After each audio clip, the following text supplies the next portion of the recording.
أعوذ بالله من الشيطان الرجيم بسم الله الرحمن الرحيم الحمد لله رب العالمين وبه نستعين على أمور الدنيا والدين اللهم صل على سيدنا محمد الفاتح لما أغلق والخاتم لما سبق ناصر الحق بالحق والهادي إلى صراطك المستقيم وعلى آله وصحبه حق قدره ومقداره العظيم سبحانك لا علم لنا إلا ما علمتنا إنك أنت العليم الحكيم قال رب اشرح لي صدري ويسر لي أمري واحلل عقدة من لساني يفقه قولي ولا حول ولا قوة إلا بالله العلي العظيم ولا حول ولا قوة إلا بالله العلي العظيم بمئة ألف ألف ألف لا حول ولا قوة إلا بالله العلي العظيم نوينا تعلم وتعليم وتذكر وتذكير والإفادة والاستفادة والحث على التمسك بكتاب الله وبسنة رسول الله صلى الله عليه وسلم والدعاء إلى الهدى والدلالة على الخير ابتغاء وجه الله ومرضاته وقرب وثوابه آمين اللهم آمين عما بعد Assalamualaikum warahmatullahi ta'ala wabarakatuh.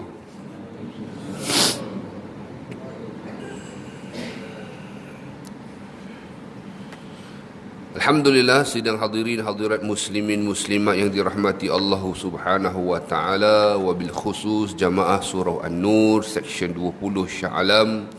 Syukur kehadrat Allah Subhanahu wa taala dapat kita berkumpul sama-sama menunaikan solat subuh berjamaah, berzikir dan berdoa kepada Allah Subhanahu wa taala. Mudah-mudahan rentetan daripada keberkatan pada hari Ashura ini semalam maka masih melimpah kepada kita insya-Allah taala. Bahkan ulama-ulama fiqh menyebutkan bahawa tingkatan puasa Ashura itu sekiranya dilakukan semalam sahaja, itu tingkatan yang ketiga paling rendah. Kalau dilakukan hari ke-9, hari Tasu'a tu digabung dengan hari Ashura semalam, itu tingkatan yang kedua. Ataupun kalau dia puasa hari Ashura dan hari ni dia puasa pun termasuk tingkatan yang kedua. Manakala sekiranya kalau dia lakukan pada hari ini, semalam dan kemarin, maka itu tingkatan yang tertinggi, tingkatan yang pertama. Masya Allah, tabarakallah.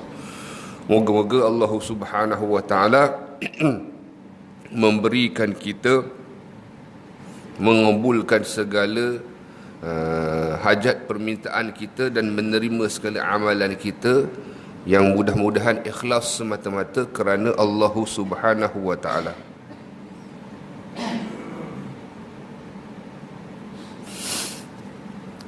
Di dalam kitab Tuhfatul Ahbab, dia disebutkan bahawasanya antara teras dalam perjalanan kalau di Hadramaut disebut sebagai perjalanan Ba'lawi, tariqah Ba'lawi Alawi ini, iaitu ilmu, amal, wara', ikhlas dan khaufillah. Perjalanannya ilmu, tidak dapat tidak, kena berilmu. Kemudian beramal dengan ilmu. Kemudian ada wara', yang ini sifat ataupun sikap berhati-hati tentang sesuatu perkara, sama ada syubhah apatah lagi haram.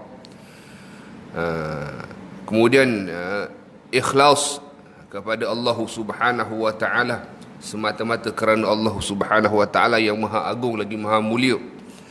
Dan khaufillah, akan mencapai takwa, takut kepada Allah Subhanahu wa ta'ala. Perjalanan manusia menuju Allah Subhanahu wa ta'ala itu diringkaskan pada 5 perihal ini. Juga disebut di dalam kitab Al-Fawaid Al-Mukhtarah dan juga kitab-kitab yang lain, sesuatu yang paling mulia turun daripada langit adalah taufiq. Masya Allah. Apa makna taufiq? Iaitu kekuatan untuk melaksanakan ketaatan dan kekuatan untuk kita meninggalkan maksiat. Manakala sesuatu yang paling mulia yang naik daripada bumi adalah ikhlas. Masya Allah, tabarakallah. Sehingga kan di dalam kitab Manhajus Sawi dia ada sebut, biasa kita dengar ayat ini, surah Al-Qasas ayat 88. Ayat yang berbunyi kullu syai'in halik illa wajh lahul hukmu wa ilaihi turja'un. Ayat daripada surah Al-Qasas. Surah Al-Qasas ayat 88 yang terjemahan dia, tiap-tiap sesuatu pasti binasa, illa wajh, kecuali Allah. Walau dalam ayat ini kalau diterjemah secara harfiah tu wajah, namun kita sebagai ahli sunnah wal jamaah al-asyairah wal maturidiyah, ya, kita sedia maklum bahawa Allah Subhanahu wa ta'ala itu tidak sama dengan makhluk. Jadi diterjemah, dimaksudkan, ditakwilkan dengan zatnya Allah Ta'ala. Itu satu. Namun ada sebahagian daripada para alim ulama menafsirkan ayat itu dengan sesuatu yang ikhlas juga tidak akan binasa. Yakni sesuatu yang ikhlas itu setiap sesuatu pasti akan binasa kecuali perkara yang dikehendaki oleh Allah. Maka ianya satu perkara yang dikekalkan oleh Allah. Kalau kita belajar di dalam bab tauhid, ada 10 perkara yang Allah kekalkan. Syurga, neraka, arash, kursi, luh mahfuz, qalam, roh, jasad para nabi, rasul, jasad para syuhada, tulang ajbu zanab. Itu satu perkara yang kita belajar dalam bab baqa, yang disebut baqa yang hakiki Allah. Allah kekal yang hakiki, tak ada mula, tak ada akhir. Kalau kekal i'aradi, hak 10 perkara tadi. Juga para ulama kata antara yang kekal adalah yang Allah Ta'ala kehendaki, yakni keikhlasan. Subhanallah. Mana segala sesuatu yang dikerjakan tu kerana Allah Subhanahu Wa Ta'ala. Kerana sebagian para ulama menafsirkan ayat surah Al-Qasas itu, ayat 88, segala sesuatu yang dikerjakan kerana Allah, yakni ikhlas, ianya kekal kerana pahalanya itu kekal. Itu antara lain yang disebutkan.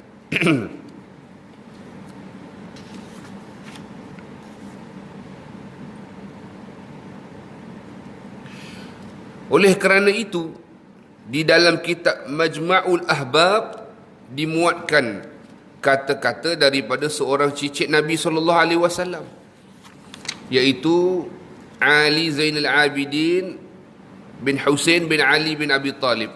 Apa kata beliau? Beliau ni antara yang disebut sebagai penghulu para tabi'in, selain daripada Imam Hasanul Basri, selain daripada Sayyidina Uwais Al-Qarni.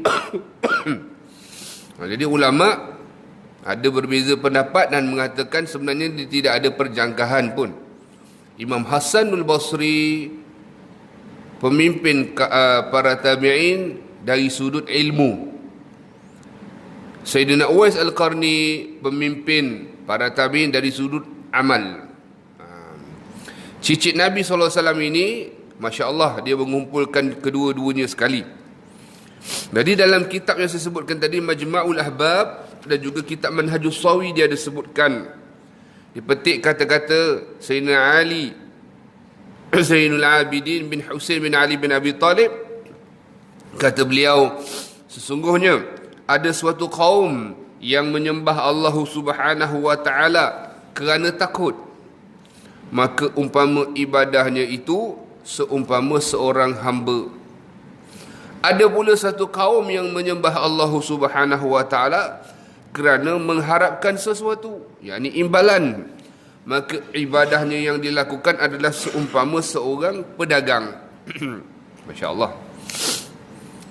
Dan ada satu lagi kaum yang beribadah kepada Allah Subhanahu Wa Ta'ala kerana bersyukur, maka ibadah orang ni seumpama ibadah orang yang merdeka. Masya Allah, tabarakallah.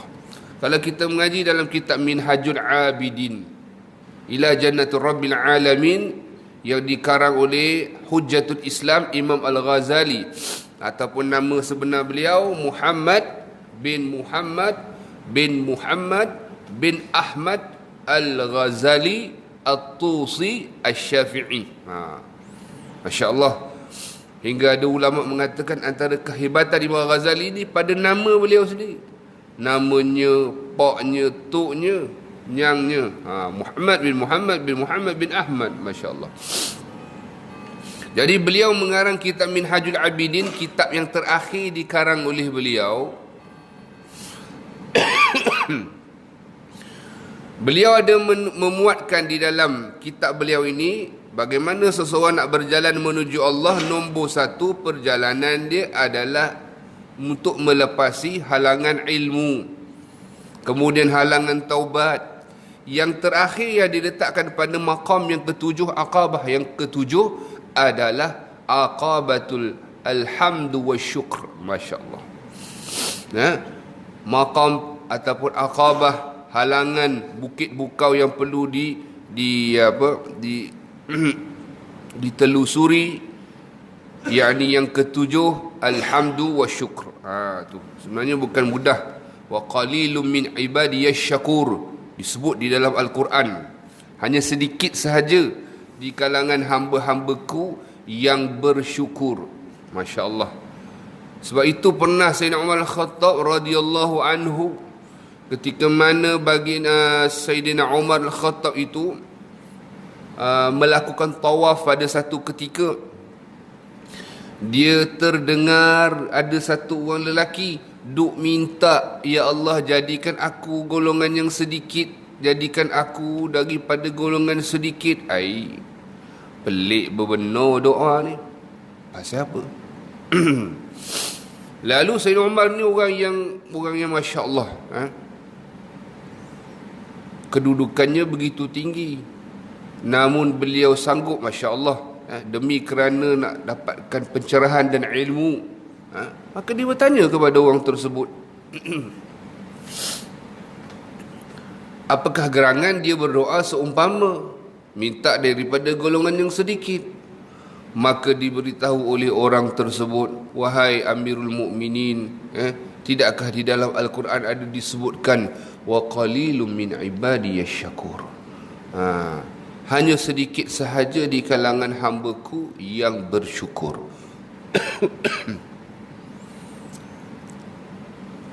Cuba kita lihat ayat Al-Quran, tak silap saya surah Luqman ayat 14. Allah berfirman, anishkurli waliwalidaik, bersyukur kepada aku dan kepada kedua orang tuamu, yakni kedua ibu bapamu. Sayyidina Abdullah bin Abbas kata ada 3 ayat dalam Al-Quran ni dia tidak bercerai tanggal, gabungan daripada satu ayat ni. Dalam satu ayat ni ada 2 perkara. 2 perkara ni tak bercerai tanggal. Kalau dia tolak satu, mana dia tak ambil satu lagi, maknanya begitu. Tu dia katakan tak bercerai tanggal. Antara Allah berfirman, ati'ullah wa ati'ur rasul. Satu. Ayat yang kedua, aqimus salah wa atuz zakat. 2. Ayat yang ketiga tadi kita sebut, anishkurli wali walidai, bersyukur kepadaku, yakni Allah, dan bersyukur kepada kedua orang tuamu.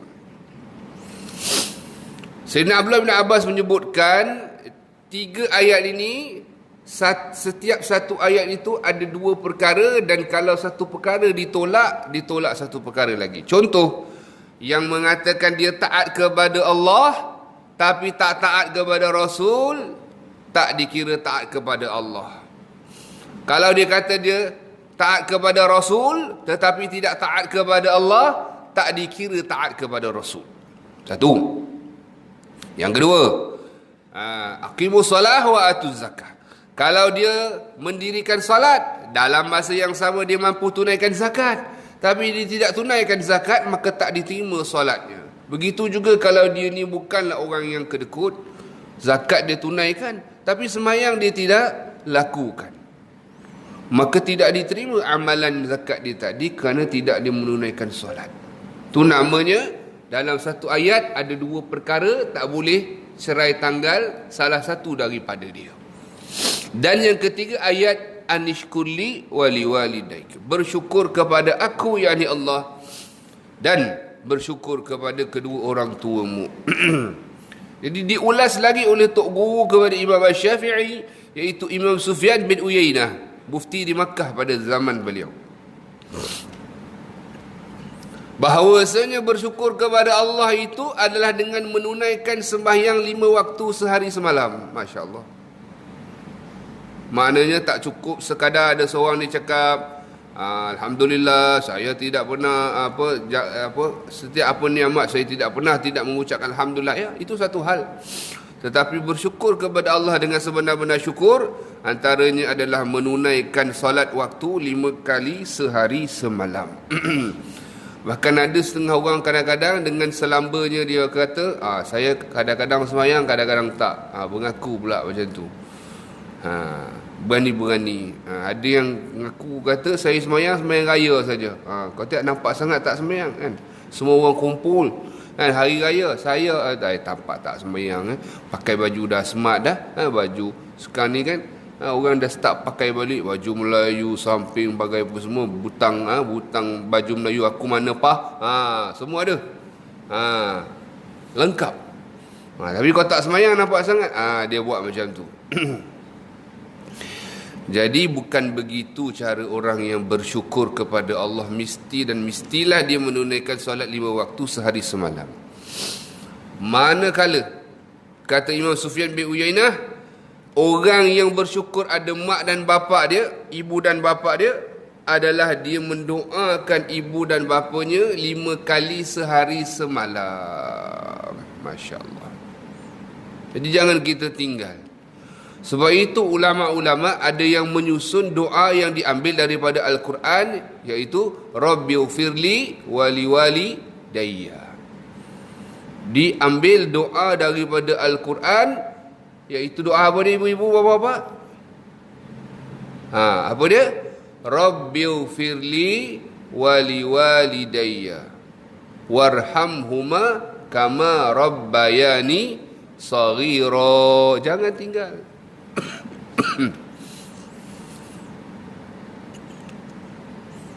Jadi ada ulama, khususnya kalau di Hadramaut, ya, disusun doa yang diambil dari Quran, yang dibacakan pada waktu yang khusus pada setiap kali lepas azan. Macam tadi azan. Jadi saya dalam perjalanan tadi, tuan-tuan dah azan lah. Perjalanan masih lagi dekat baru keluar Puncak Alam. Azan.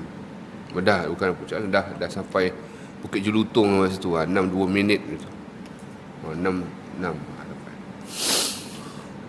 Jadi ketika lepas azan, dah ada awak azan, dah doa lepas azan, mahmudal ladzi wa'atah innaka la tukhliful mi'ad. Kemudian diisi lagi dengan doa Rabbighfirli wa liwalidayya warhamhuma kama rabbayani saghira. Jadi kalau tuan-tuan pergi negara Brunei, kalau pasang radio dia, saya tak pasang TV, saya tak dan tengok TV dia, tapi radio dia macam lepas azan tu memang dia ada sertakan doa ni lepas mahmudal ladzi wa'ata innaka la tukhliful mi'ad. Jika di Hadramaut, para ulama'nya menganjurkan mengamalkan baca Rabbighfirli wali walidayya ni 5 kali. Pada mulanya kami tak perasan juga kenapa dia 5 kali. Mungkin sebab dia witir, ganjil ke, antara lain hikmah. Masya Allah. Barulah kami perasan, antaranya yang Allah Ta'ala berikan ilham 5 kali. Pasal apa dia jadi 5 ni? Rupanya tengok, kan tadi Imam Sufyan bin Uyainah kata, siapa yang bersyukur kepada Allah, doakan mak pak dia 5 kali sehari semalam, betul tak? Jadi disusun doa itu, yang pertama di antara azan dan iqamah. Sebab antara azan dan iqamah itu adalah mustajab. Ad-du'a bainal azan wal iqamah mustajab. Fad'u. Nabi sebutkan tu satu. Doa di antara azan dan iqamah adalah mustajab, maka berdoa. Jadi disusun doa di situ, Masya Allah. Jadi ulama' ni ditolong kita. Ada kalanya kita ni manusia biasa, orang awam. Kalau dulu mereka taklah seperti mana dalil, mana.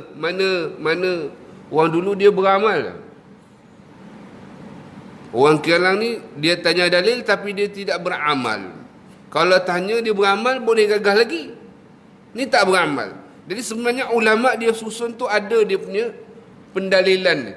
Kalau tuan-tuan mengaji kitab Munyatul Musalli, ada yang ditahqiq. Oh, di sini rupanya ambilan Syekh Daud. Padahal Syekh Daud karang itu dengan apa? Daripada apa yang ada dalam dada beliau saja. Tak rojok mana-mana, Masya Allah. Bukan tak rojok mana-mana tu tak ambil sumber, tak. Ilmu tu dah dia ada. Ilmu dia fis sudur. Ilmu yang ada di dadanya. Sebab itu selalu tuan guru kita berpesan, kita berdoa kepada Allah. Kalau kita ngaji kitab, bukan ilmu yang ada pada kitab yang dikarang oleh tuan guru kita saja kita minta. Ya Allah, kita minta agar apa yang ada, ilmu yang di dalam dada tok guru kita, tuan pengarang kitab kita, agar Allah kurniakan juga kepada kita seumpama. Nampak tak? Sebab yang tertera yang tersurat, pasti ada yang tersirat di sebalik. Masya Allah. Jadi kembali kita kepada tadi, bila doa itu disusun, Waktu yang mustajab dibaca pula 5 kali. Biasa baca sekali je. Rupanya hikmahnya adalah bila kita baca 5 kali, contoh lepas subuh tadi, orang kita baca lepas mahmud alladhi wa'ata innaka latukhliful mi'ad, kita baca 5 kali, rabbighfirli wa liwalidayya, rabbighfirli wa liwalidayya, rabbighfirli wa liwalidayya, rabbighfirli wa liwalidayya, rabbighfirli wa liwalidayya warhamhuma kama rabbayani shaghira. Rupanya hikmahnya, sekiranya kalau tak dan jumpa waktu zuhur, hari tu punya cerita dia dah settle dalam, disebutkan dalam rangka kesyukuran dia kepada Allah Ta'ala. Dalam jadual kesyukuran dia, dalam sehari dia ni bersyukur kepada Allah, ada mak bapak dia, hari tu subuh selesai hari tu punya. Sekiranya dia tidak dan jumpa zuhur meninggal. Ataupun pas zuhur dia macam tu kan, dia baca juga. Dia baca tak dan asar meninggal, hari tu punya dia dah selesai. Kalau tak dan maghrib, asar saja dia dah baca. Tak dan isyak dia meninggal, maghrib dia dah baca. Tak dan esok subuh dia dah lepas isyak, rabbighfirli wa liwalidayya 5 kali, warhamhuma kama rabbayani shaghira. Masya-Allah.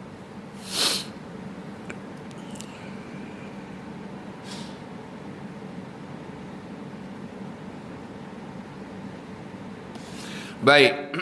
Jadi mudah-mudahan ya, ibu-ibu dan bapa-bapa ya, boleh kita beramal dengan doa yang ada di dalam Al-Quran yang dibaca pada waktu yang mustajab sebagaimana yang disebut oleh Nabi Muhammad sallallahu alaihi wasallam. Dan sebaik-baik doa sebenarnya adalah untuk minta ampun pada diri kita sendiri dan kedua mak bapak kita yang ada dalam Al-Quran tersebut. Baik. Kembali kepada perbahasan tentang ikhlas tadi. Di dalam kitab Risalatul Mudzakarah ada disebutkan semua amalan yang kita tidak kerjakan yang mesti di hadapan orang. Maksudnya mestilah orang nampak. Bukan nak tunjuk ke orang, tapi orang mesti nampak. Maksud orang mesti nampak tu orang nampak. Bukan kita nak menunjuk dah. Mesti orang nampak. Semayang jemaah kan orang nampak. Berjihad di jalan Allah Ta'ala nampak kan. Tak ada dia gaib tak ada, dia ada. Lagi ibadah haji kan, orang nampak pergi haji kan, naik kapal terbang gitu begini, nampak. Mencari ilmu macam ni, haji duduk sini, abang duduk sini, makcik duduk belah sana, kan orang nampak.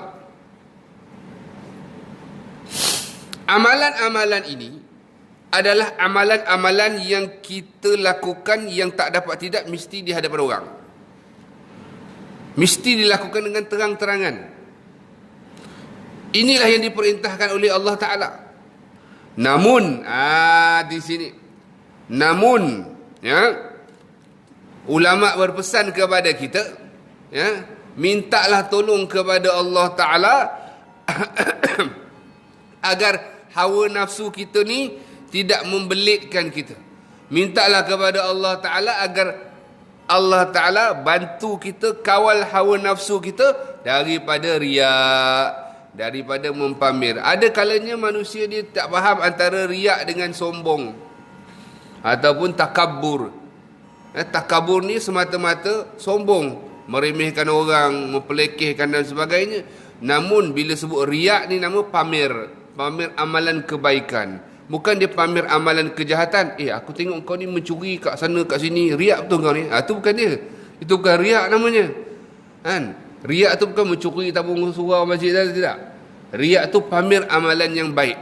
Cuma disebutkan oleh para ulama ada amalan yang kita zahirkan, minta kepada Allah Ta'ala agar pelihara hati kita daripada riak.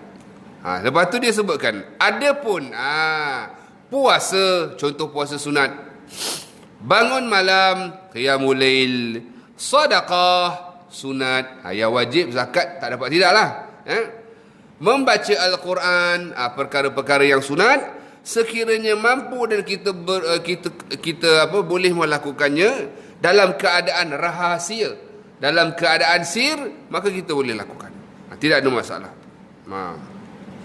Cuma ada orang kadang-kadang begini.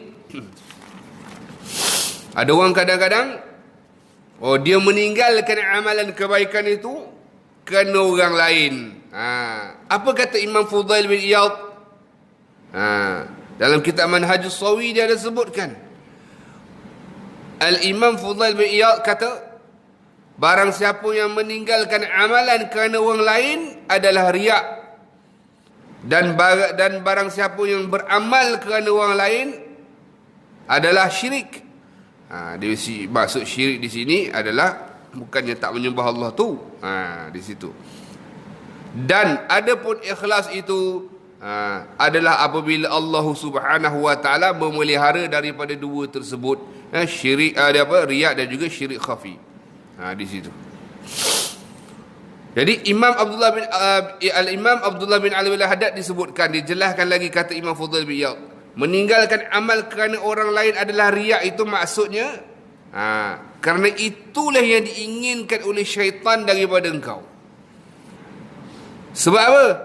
Sia-sia amalan yang kau dapat itu pahala kerana riak, kerana ujub, kerana pelik dengan diri sendiri dan lain-lainnya, hingga kamu tak mendapat kemanfaatan daripada amalmu. Jadi jika kamu meninggalkan, contoh kita ni orang yang jenis pegang tasbih, tak ada masalah.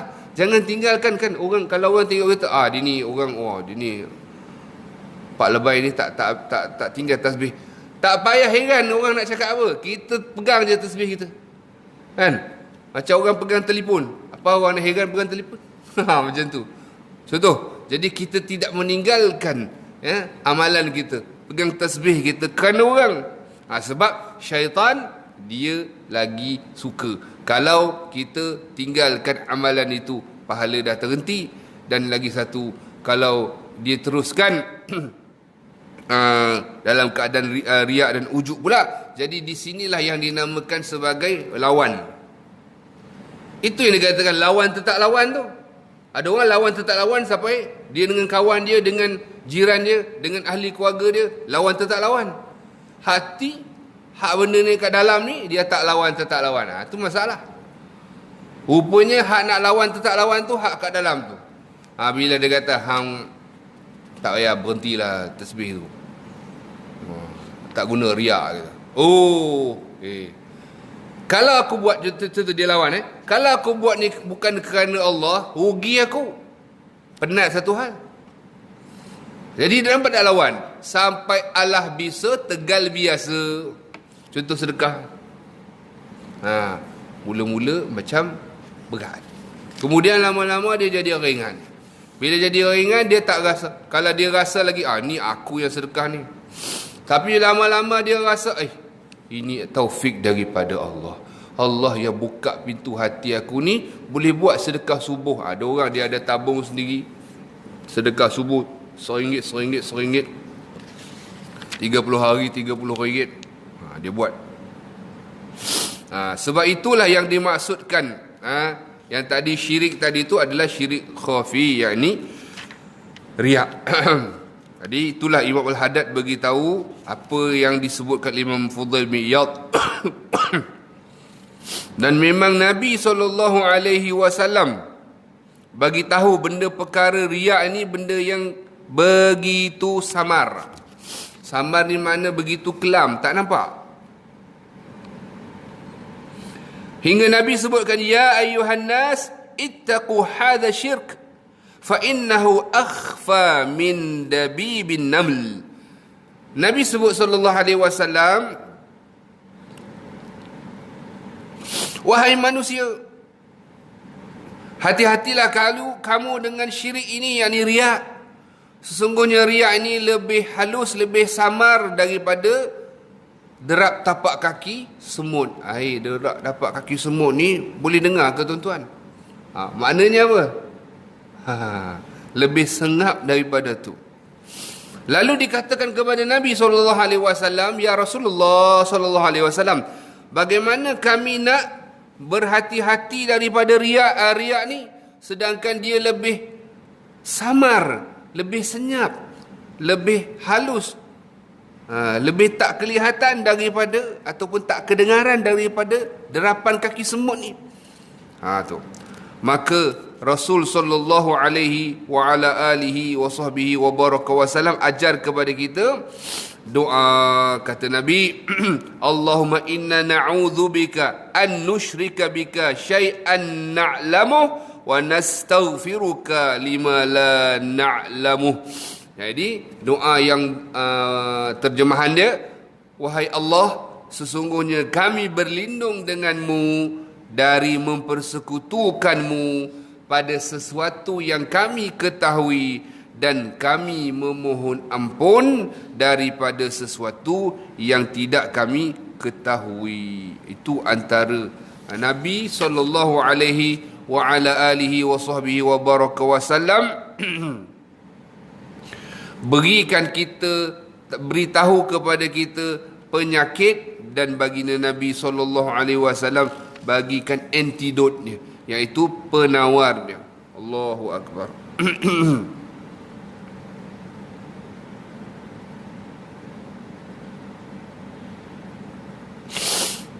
Banyak di pengajaran-pengajaran yang berguna yang dapat kita ambil daripada nukilan-nukilan para alim ulama mengenai perbahasan mengenai ikhlas dan juga riya ini. Dalam sebuah kitab disebutkan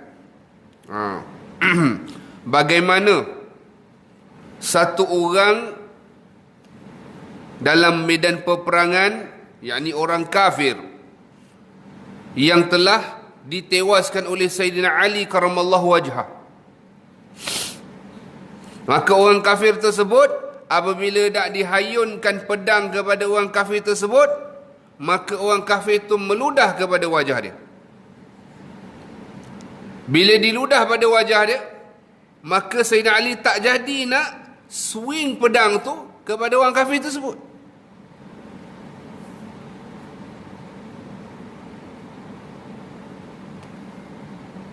Di situ.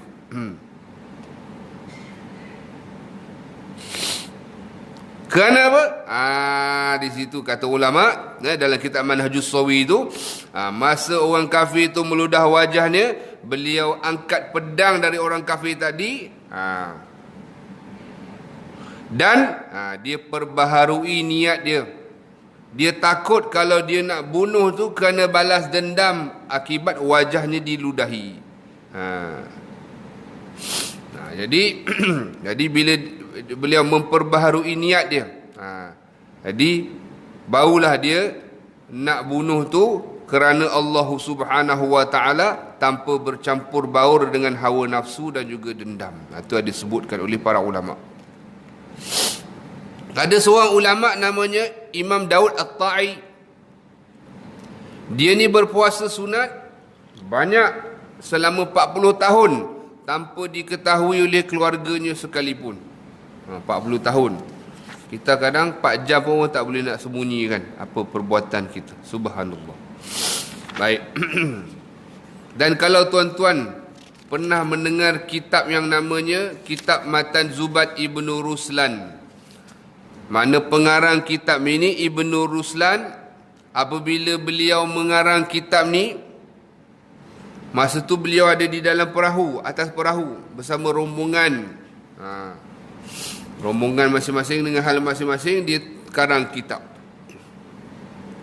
Selesai dia karang kitab, di dalam kitab Tuhfatul Ashraf disebutkan.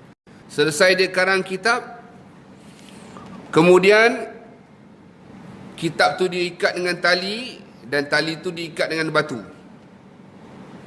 Kemudian dilempar ke laut. Allahu Akbar. Jadi orang yang ada kat situ melarangnya. Wahai tuan guru, kenapa tuan membuang kitab tersebut? Tuan bawa karang. Maka kata beliau yang disebut dalam kitab Tuhfatul Ashraf, biarkanlah aku membuangnya, kerana sekiranya karangan aku ini ikhlas, pasti Allah Ta'ala tidak akan merosakkan isi kandungan daripada kitabku ini. Masya Allah. Ingat tak tadi kita baca ayat Quran, kullu syai'in halik illa wajh. lahul hukmu wa ilaihi turja'un. Tiap-tiap sesuatu pasti binasa kecuali Allah. Baginya lah segala penentuan dan hanya kepadanya lah kamu dikembalikan. Dan tadi kita sebutkan sebahagian daripada ulama tafsir menyebutkan yang ikhlas itu kekal. Apa yang berlaku kerana keikhlasan daripada pengarang matan Zubat ini, kitab Zubat ini, apabila kitab ini kalau dah letak batu tenggelam kan, diikat dengan tali batu tenggelam. Namun subhanallah, kitab tu dibawa oleh ombak dalam lautan hinggalah ke tepi pantai. Kat sana adalah orang-orang yang meraih ikan dan sebagainya. Jadi kitab tersebut tersangkut pada salah satu daripada jaring nelayan-nelayan itu.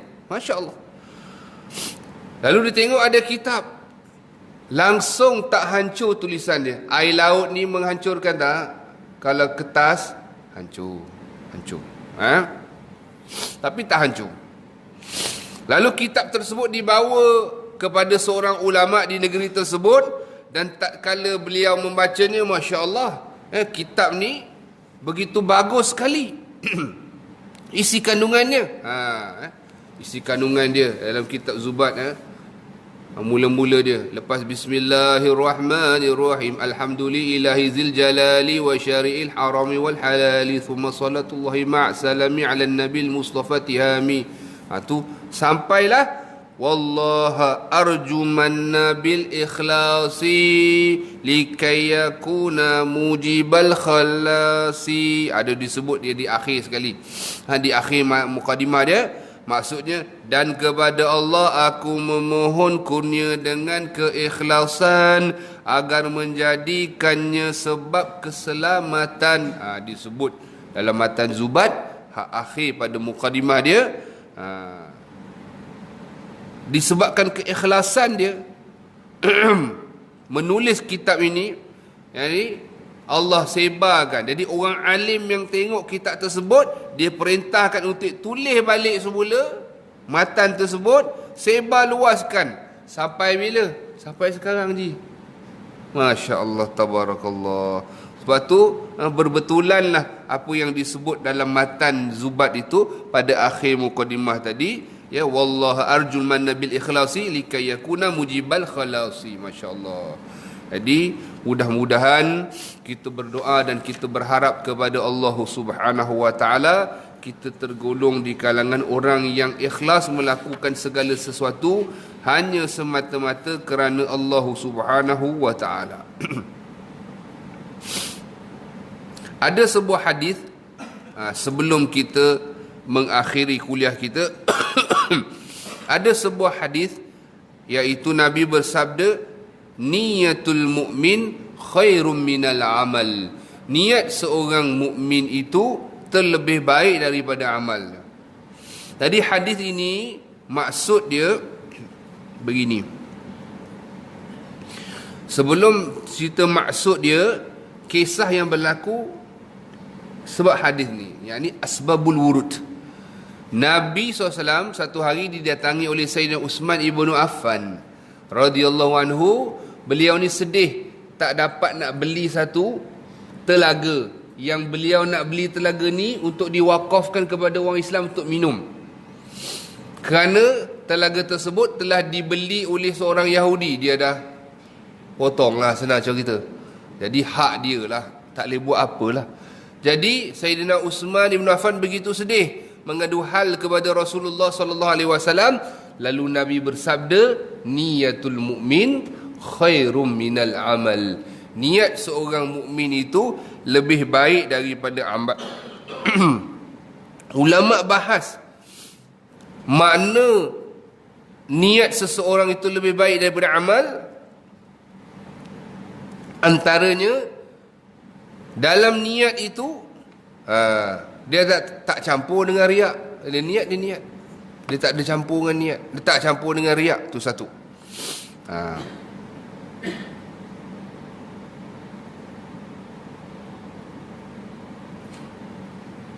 Sebab itu juga ada ulama mengomentari hadis ini dengan kenapa orang mukmin kekal dalam syurga. Kenapa orang kafir kekal dalam neraka? Jadi Imam Hasan al-Basri, kan tadi kita sebut Imam Hasan al-Basri, dia kata sesungguhnya kekalnya penghuni syurga di dunia, minta maaf, sesungguhnya kekalnya penghuni syurga di syurga, dan kekalnya penghuni neraka di neraka sebab niat dia. Saya ulang sekali lagi, sebelum kita akhir. Moga-moga kita dapat niat yang ikhlas, moga jauh daripada riak. Amin ya rabbal alamin. Jadi kata Imam Hasan al-Basri, sesungguhnya kekalnya penghuni syurga di dalam syurga, dan kekalnya penghuni neraka di dalam neraka kerana niat dia. Sebab macam mana? Sebab orang mukmin yang dikekalkan dalam syurga, yang hanya dia sembah Allah di dalam dunia. Namun kata ulama, sekiranya dia dikekalkan hidup kat dalam dunia, pasti dia akan terus beriman kepada Allah Ta'ala. Dan dia ni dibalas dengan niatnya untuk kekal dalam keimanan, lalu dikekalkan dalam syurga. Manakala orang kafir ini kekal di dalam neraka, wal-iyazubillah, walaupun dia tidak maksiat kepada Allah, dia tak buat jahat benda begitu begini,